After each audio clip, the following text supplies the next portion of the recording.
Hi, everyone. I thought it was time for another update about the near building collapse that occurred in New York City, 235 East 42nd Street, the former Pfizer headquarters. I'm recording this video on August 8th, 2026. A few days ago, various news stories came out about how New York Department of Buildings has been conducting extensive investigations for all the parties who are involved with the construction project for this office to residential unit conversion. The plan is to construct a total of 1,600 units at this former Pfizer headquarters building, and the disaster was averted in terms of any outright collapse of the building, and all the roads that were closed in the vicinity of this building have been reopened, but work has still been suspended for this construction project while the investigation continues.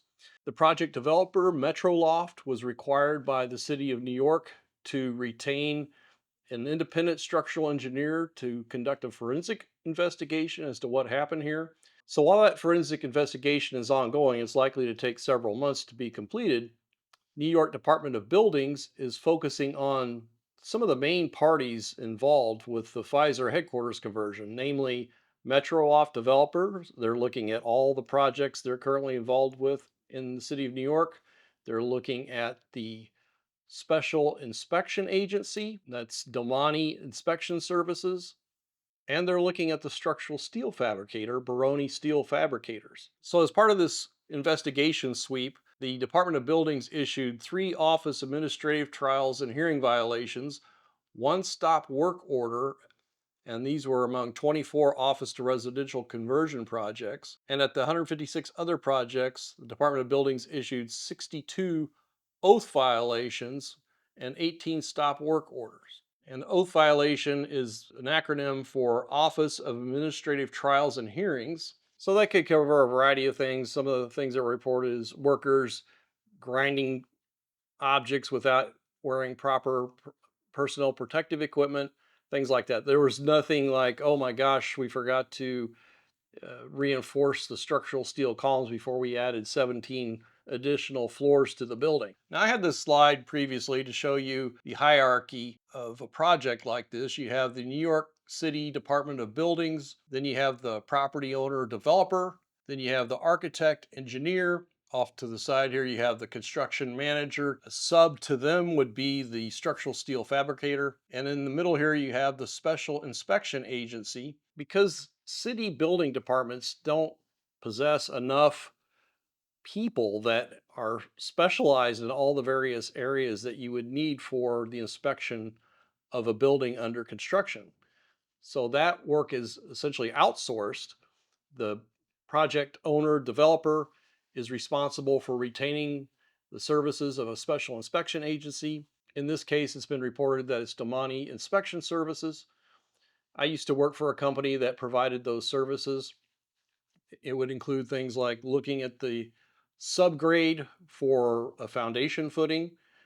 You make sure that the ground was firm, it met the requirements for the construction, there wasn't a bunch of muck and other things like that before they would cast the concrete around the reinforcing steel that would later form the footing, as an example. Or, for example, if you have a steel fabricator who's responsible for installing additional steel reinforcing on the columns, say for the 19th, 20th, and 21st floors of this Pfizer headquarters conversion to residential project, you would need the special inspection agency to go out there and see that it's actually been done. And if something is amiss, then that's called a discrepancy that has to be reported to the city and the building owner, and everyone that's involved in the project gets copies of these reports. So it's not clear at this stage whether the special inspection agency filed any discrepancies associated with the construction of this project, or in particular, anything associated with the intended structural steel reinforcing of the columns. Now, I say intended, this structural engineer of record is GACE, and the structural engineer that's associated with this project for that firm reportedly is an individual named Chris Behan, and he's been reported as saying that the needed or required reinforcing that he designed for these building columns on those three floors, 19, 20, and 21, had not been installed. Now, that doesn't mean he and his company are out of the woods at this stage, and I'll cover that here in a bit in terms of a potential liability here. But early on, you had a representative of Metroloft developers, Nathan Berman, say within 24 hours, the immediate aftermath of this partial building collapse where these columns buckled, he indicated that he thought it was likely that there was some reinforcing that was needed on these building columns that had not been installed. So he had a pretty good idea right out of the gate what happened here, which is pretty obvious when you see buckled columns and you see the wide flange element exposed without any additional reinforcing that something was missed. And this is that quote from that structural engineer with GACE. Interestingly, in this interview with the Gothamist, that engineer with GACE did not indicate who was responsible for installing the reinforcing plates. Well, obviously, it's the structural steel fabricator. But the structural steel fabricator just doesn't make stuff on their own and install it for a building. They produce what's called shop drawings. And typically, the shop drawings have to be reviewed by the engineer of record, in this case, someone with GACE. So, in my opinion, the leading candidates for the parties who may have primary responsibility for these building columns not having been apparently properly reinforced that led to this partial building collapse is going to be the steel fabricator, the special inspection agency, and in all likelihood, to some degree, the structural engineer of record. Again, I would think that they would be responsible for signing off on the shop drawings.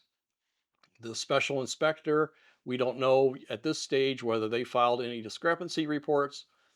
It would be hard to imagine, though, if somebody just filed a report and saying, oh, yeah, by the way, they didn't install the needed reinforcing on these structural steel columns for floors 19, 20, and 21.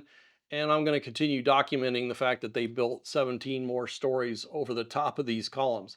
I don't really see that happening here. Now, there's another aspect I'd like to revisit I mentioned in a previous video, and I'd like to get feedback from those of you who are design professionals that work in this field, and that is putting aside the question of whether the structural engineer of record had performed the shop drawing review or not.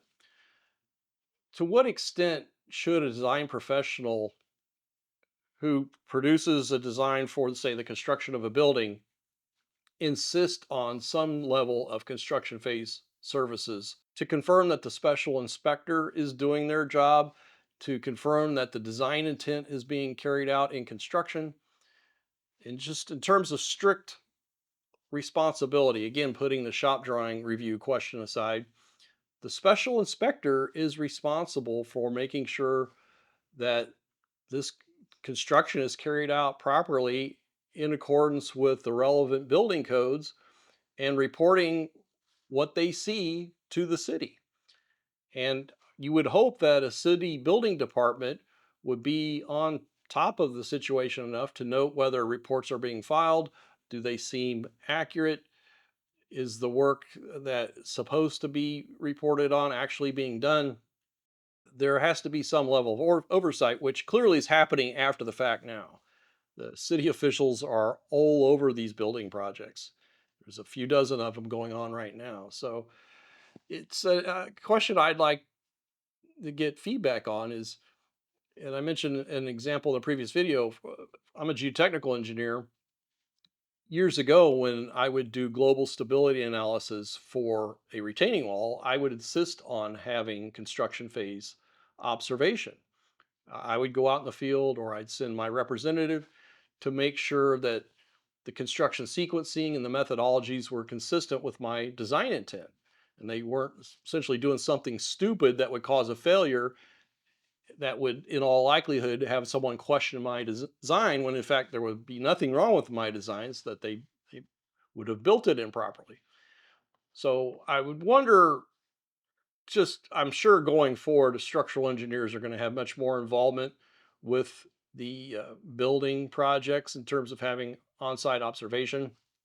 I know these developers want to pinch every penny they can. That's why I don't work with developers anymore. I made that policy about 15 years ago. I just saw too many projects where developers would have a geotechnical phase work done early on before even financing had been secured. And then if the project didn't get the financing, they would stiff everybody on their bills. That's my personal experience with some developers anyway, and some other issues. I mean, I've worked with developers who had other geotechnical firms competing with each other in terms of who could do a site investigation with the fewest borings. It was sort of like name that tune. I could name that song in 3 notes, or I could do that geotech program in 8 borings instead of 12. So for me, that's why I don't work with developers. But I'll continue to follow this story. I think in all likelihood, there's going to be plenty of blame to go around for multiple parties. As I said in previous videos, I thought it was a systemic problem that led to this near collapse of this building. And at least at this point, it's reassuring that they haven't found similar problems with other buildings. But I think the city building department has to really do a close examination of their internal operation to find out how this got by them in the case of 235 East 42nd Street. So I'll continue to follow this story. I have numerous public records requests pending with New York Building Department, specifically to the 235 East 42nd Street Pfizer headquarters conversion project. So I'm going to look at direct source information and follow up with future videos. With that, I thought I'd do a quick book mention. The Count of Monte Cristo. I bought this book over a year ago to go into my pending stack of to be read books. And I didn't realize that this is somewhat of a social media sensation. Everybody's talking about this book apparently. So I'm giving you my take on it. I enjoyed the book. It's not necessarily a book I would recommend, or I wouldn't dissuade anybody from reading it either. And I'll tell you why. I think I've been reading a lot of classics, and there's a lot of fantastic classic books out there. Obviously, I've been focusing on books from the mid 1800s lately. This book was published in 1844. I would liken it more towards, say, a Marvel movie than a Stanley Kubrick movie, if you want to use a movie example, in that it's a highly entertaining adventure story. Things I didn't like about it, it was overly long, but I could see the appeal from in terms of younger people getting into this book, especially if they're trying to get off so much scrolling on their phone. The chapters are very short.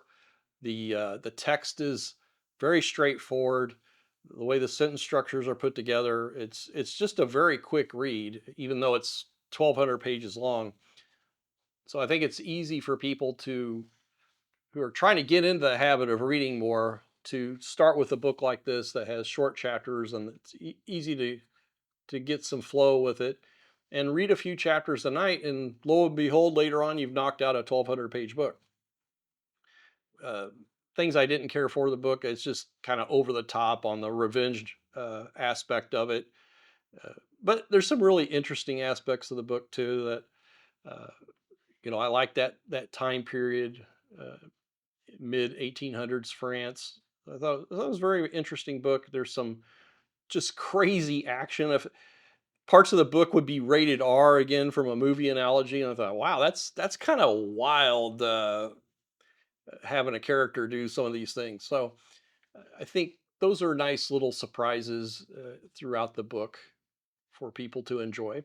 So if you're interested in checking it out, I've got an Amazon link in the description to this video. With that, I want to send a shout out to those of you who've contributed to buy me a coffee. That's one of the better ways to support this channel. I also want to thank the channel members and those of you who have contributed to Super Thanks. So thanks very much, everyone.